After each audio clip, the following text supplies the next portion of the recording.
በኤፕሪል 2017 ሂውስተን ቴክሳስ በሚገኝ ጎዳና ላይ የሚሄድ መኪና አንድ አስደንጋጭ ነገር ቀረጸ። ሁሉም ነገር እንደ ኖርማል እየሄደ ነበረ። ነገር ግን በመሃል የሚከሰተውን አስደንጋጭ ነገር ተመልከቱት።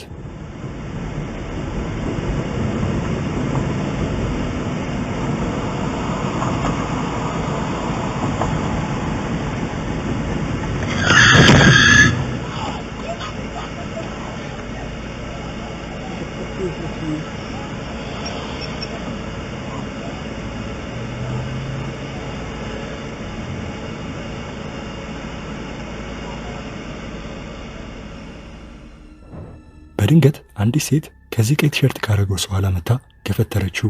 ሴቲቱ ግለሰቡን በቀጥታ ወደ መኪናው ነበር የገፈተረችው። ነገር ግን የሹፌሩ በጥንቃቄ ማሽከርከር የከፋ አደጋ እንዳይከሰት አድርገዋል። ቀይ ቲሸርት ያደረገው ግለሰብ በመኪናው ስፖኪዮ ግን ትንሽ ተመቶ ነበረ። ሴቲቱ ግለሰቡን አባራ ነበር የገፈተረችው። የመኪናው ሹፌር ሴቲቱ አውቃ ነው ግለሰቡን ወደ መኪና የገፈተረችው ሲል ተናግሮ ነበረ። በዚህም የሹፌሩ የቀኝ ስፖኪዮ ብቻ ነበር የተሰበረው። ይህንንም ቪዲዮ በሶሻል ሚዲያ ላይ አጋርቶ ብዙዎችን አስገርሟል። ሴቲቱ ግለሰቡ ላይ የግድያ ሙከራ የፈጸመች ይመስላችኋል? ምን የተፈጠረ ይመስላችኋል? ሐሳባችሁን ኮሜንት ላይ አስቀምጡልኝ።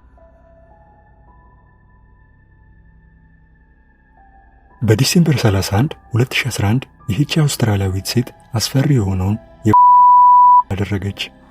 የ22 ዓመቷ ኤሮን ወደ ዛምቢያ ተጓዘች። እዛም ብዙ ሰዎች የሚዘሉትን የቪክቶሪያ ድልድይ ዝላይ ልትሞክር ነበረ። ድልድዩ 111 ሜትር ርዝመት ያለው ሲሆን ከስሩ ያለው ወንዝ በጥልቀቱ ከዓለም ሁለተኛ ላይ ያለ ነው። በመጀመሪያ ሁሉም ነገር እንደታሰበው እየሄደ ነበረ። አሮን ከድልድዩ ላይ ዘለለች። በዚህ ሰዓት ግን አንድ አስደንጋጭ ነገር ተከሰተ። አሮን ተምዘግዝጋ ወርዳ ገመዱ በሚቆምበት ቦታ ላይ ስትደርስ ገመዱ ይበጠሳል።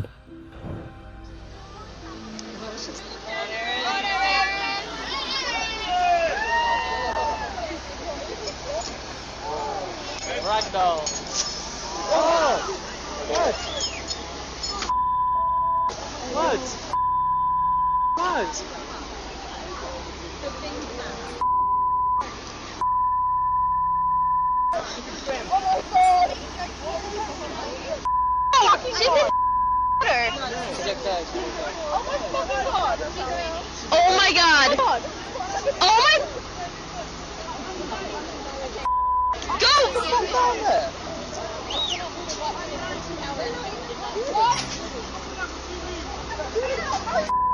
Ellen!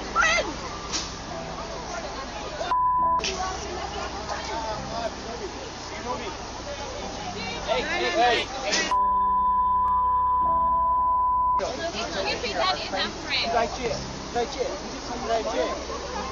We don't worry about our friend. Her feet is...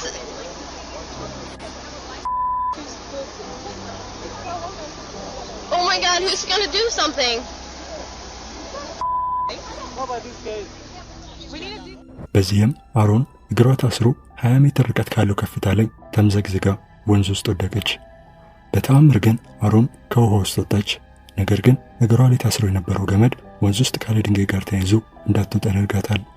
እሷ ግን ዋኝታ ወደ ውስጥ በመግባት እግሮቿን ከፈታች በኋላ ከውሃው ዋኝታ ልትወጣ ትችላለች። አሮንም በፍጥነት ወደ ሆስፒታል ተወስዳ ለአንድ ሳምንት ያክል ክትትል ከተደረገላት በኋላ በሙሉ ጤነኝነት ሆስፒታል ወጥታለች። የጸጥታ አካላቶች እንዳሉት በዚህ ቦታ ላይ ከ50,000 ሰው በላይ ዝላይ ይዘላል፣ ግን እንዴት ነው እንደዚህ አይነት አደጋ ሊከሰት እንደቻለ ልናውቅ አልቻለም ሲሉ ተናግረዋል። ቪዲዮን ስታዩትም አሮን ምን ያክል ለሞቷ ተቃርባ እንደነበረ ያስመለክተናል።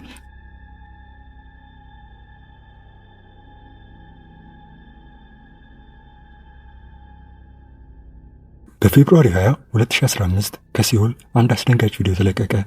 ቪዲዮ ሲጀምር ምንም የተለየ ነገር አልነበረውም። ከዛም ሁለት ወጣት ጥንዶች ከባሱ ወጡ። ነገር ግን ከሰከንዶች በኋላ ማንም ሰው ያልጠበቀው ነገር ይፈጠራል።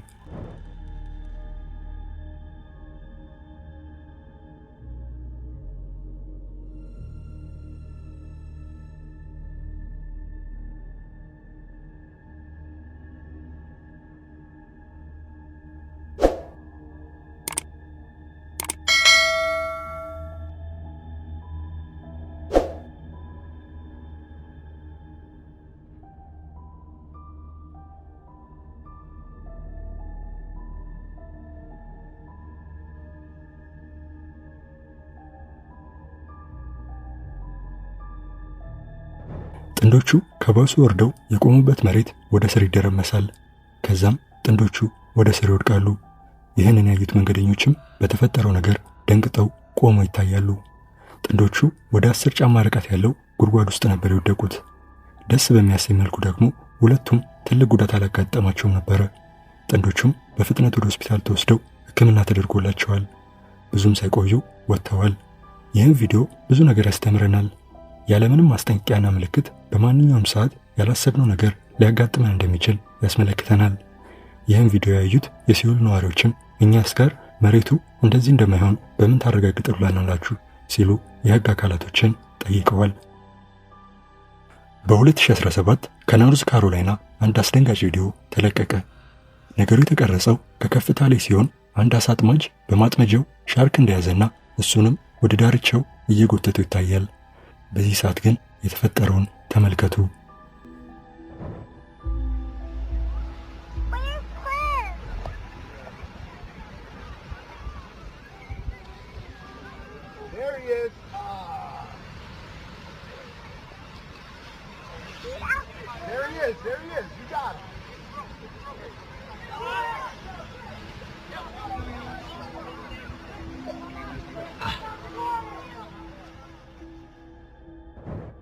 አጥማጁ ሻርኩን ሲጎትተው ሻርኩ በኃይል መወራጨት ይጀምራል። በሚወራጭበትም ወቅት በጥርሶቹ አጥማጁን ወጋው። በዚህም አሳ አጥማጁ ይወድቃል። ከላይ ሆነው የሚመለከቱት ሰዎች በድንጋጤ ፈዘው ይቀራሉ። በቦታው የሕክምና ቡድን ሲደርስ ግለሰቡ ቦታውን ለቆ ሄዶ ነበረ እና ይህ ሰው ከሁኔታው በኋላ ይኑር ወይንስ ይሙት የሚታወቅ ነገር የለም። ሻርኩም ከግለሰቡ ማምለጥ ችሏል። ይህም ቪዲዮ ብዙዎችን አስደንግጧል። በሰከንዶችም ማንኛውም ነገር ሊለወጥ እንደሚችል ያሳየናል። በኤፕሪል 2025 ካሽሚር ለመዝናናት የሄደ ሰው የቀረጸው ቪዲዮ ሚሊዮኖችን አስደነገጠ። ቪዲዮ የተቀረጸው በሪሺ ፖት ሲሆን ሪሺ ከቤተሰቡ ጋር ባይሰራን የተባለ ሸለቋማ ቦታን እየጎበኘ ነበረ። ቦታው ያለው ውበት ትንሿ ስዊዘርላንድ የሚባል ስም አሰጥቶታል። በቦታው ላይ ሰዎች ፒክኒክ አድርገው እና ህፃናቶችም ሲጫወቱ እናም ብዙ ሰዎች ከስር ይታያሉ። ሪሺ ደግሞ ዚፕላይን በሚባል መጓጓዣ ላይ ነበረ። እሱም ሄልሜቱን አድርጎ እና ስልኩን በግራ እጁ ይዞ ለመሄድ ይዘጋጃል። በመጀመሪያ ቪዲዮ ምንም የተለየ ነገር አልነበረውም። ሪሺም በመንሸራተቻው ላይ መጓዝ ጀመረ። ሁሉም መልካም ቢመስልም ነገር ግን አልነበረም።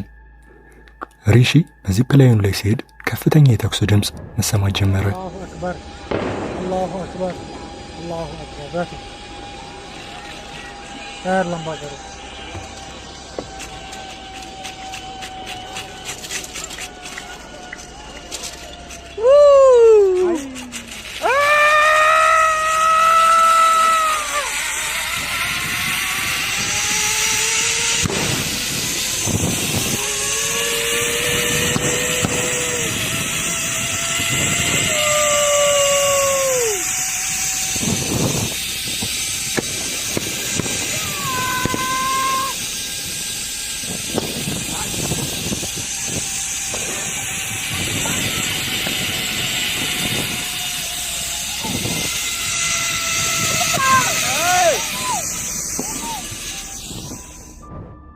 የሚገርመው ከስር ሰዎቹ ሲሮጡና የጥይት ድምፅ ሲሰማ ሪሺ ያስተዋለ አይመስልም። ይባሱኑ ይስቅ ነበረ። እንደምታዩት ሰዎች ከስሩ ሲሯሯጡ ይታያሉ። አንዳንዶች ደግሞ መሸሸጊያ ለመፈለግ ሲተረማመሱ ይታይ ነበረ። ሪሺ መዳረሻው ጋር ሲደርስ ነበረ እየተፈጠረ ያለው ነገር የገባው። የተፈጠረው ነገር አካባቢው ላይ ያሉ ወታደሮች የተሰበሰቡ ሰዎች ላይ እየተኮሱ ነበረ። በዚህም ጥቃት በደርዘን የሚቆጠሩ ሰዎች ተገደሉ። ብዙዎች ደግሞ ጉዳት ደረሰባቸው። ሪሺ ከዚፕላይኑ ላይ በመውረድ ከቤተሰቡ ጋር ተገናኘ። እሱም የቀረጸውን ቪዲዮ ሶሻል ሚዲያ ላይ ሲለቀው በአንዴው ነበረ ቫይራል የሆነው። ከጥቃቱም በኋላ በቦታው ትልቅ ውጥረት ሰፍኗል። ይህም ቪዲዮ ከቤተሰብ ጋር እንደ ድንገት የወጣችበት አጋጣሚ በአንዴው የጦር አውድማ ሊሆን እንደሚችል ያሳየናል። ሪሺም ሳያስበው ትልቅ ጥቃትን በስልኩ ቀረጸ።